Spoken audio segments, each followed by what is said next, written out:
Hey guys, how's it going? Scumbag Kripparrian here.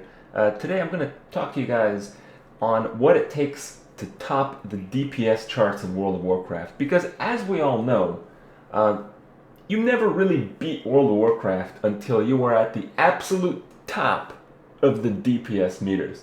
Now, just getting there on your own, playing the game honestly, that's obviously never going to be enough. So what you have to do is you have to convert to the dark side. You have to become a scumbag DPS.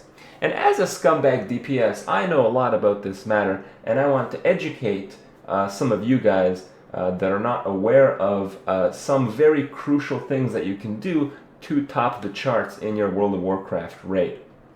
Now, the most important thing is the basics. You have to have excuses ready in case people figure out what you're doing. So if you do something that other people don't agree with, you can't really argue the fact. You have to have an excuse. So these are the following excuses that I very often use, but obviously you can't really use them again and again. You have to get a little bit creative, just change it up a little bit, towards whatever discretion you may see fit. Now, there's some wild things that you can use every now and then, like, my cat jumped on my keyboard or some stupid shit like that, but obviously those are not going to work too often. What do work pretty often is, I had a Windows update, my game tabbed out, I crit errored, what can I do? I was lagging. Oh, I had a phone call. I had to take it, and if all else fails and you can't think of a good excuse, and you just do something that they're gonna figure out, just pull the internet plug. DC, what can you do, guys? It's just how it goes. Sometimes you disconnect from the internet. I can't do anything about it. My internet sucks. My internet provider, it's so bad. What can I do?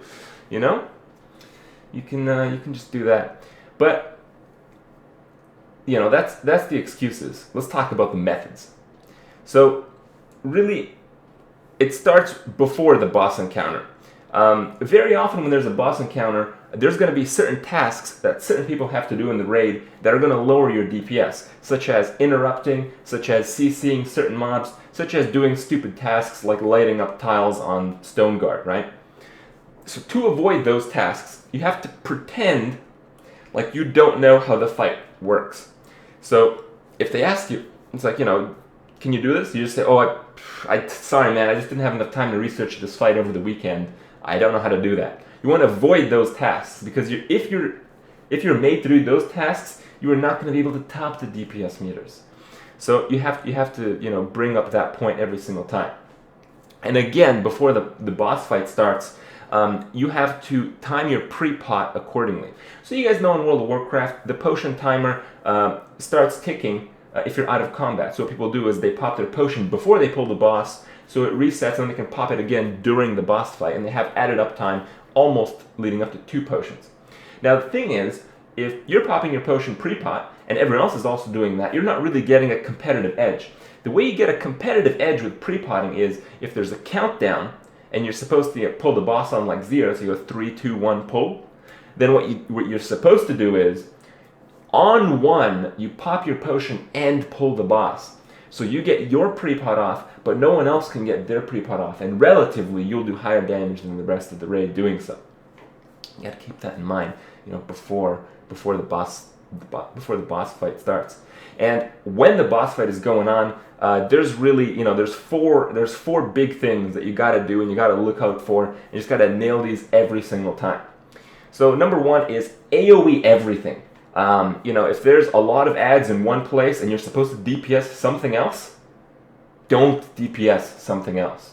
AoE those ads. What you sometimes can do, if you're like a hunter, people can see what you're shooting. As a hunter, what you gotta do is you gotta get close to the AoE pack so you can use the multi-shot so they can't see the arrows flying across the room and they can't tell you're the one doing it unless they look into the details. And if they look at the details, you just, I just didn't know the fight, I was lagging, I was AoEing, then I just like crit errored or something, and I just kept going. So there's that AoE everything, and obviously in some cases you can't really AoE stuff, but it exists. So like the totems on Gerjal, when they hit 10%, you know, they're going to die anyway. The people are there who are supposed to go down. There's melee sometimes, so they're going to kill it anyway. But no. If you're a hunter or something like that, you want to kill shot it. If you're a priest and a totem spawns, you just throw up some dots on it, man. Throw up those dots. That's really good, effective damage, because those are going to stay up for usually quite a while because no one else is DPSing them. So you got to dot, and like you got to micromanage all little targets that don't matter. You got to maximize DPS on those targets, because you know the sum of the damage at the end is going to matter, even though those targets, you know, don't matter. And you know, with a similar subject, we got point number 3.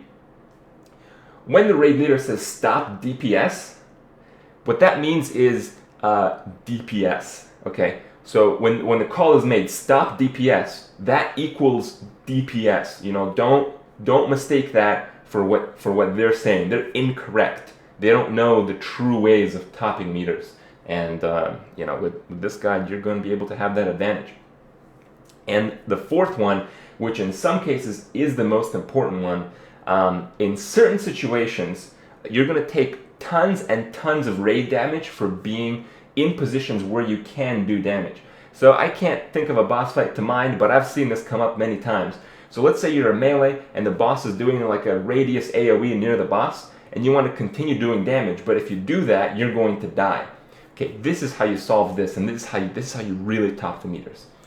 Before, just a few seconds before that shit happens, on your voice chat program, you say that you're lagging and you can't move your character or something along those lines.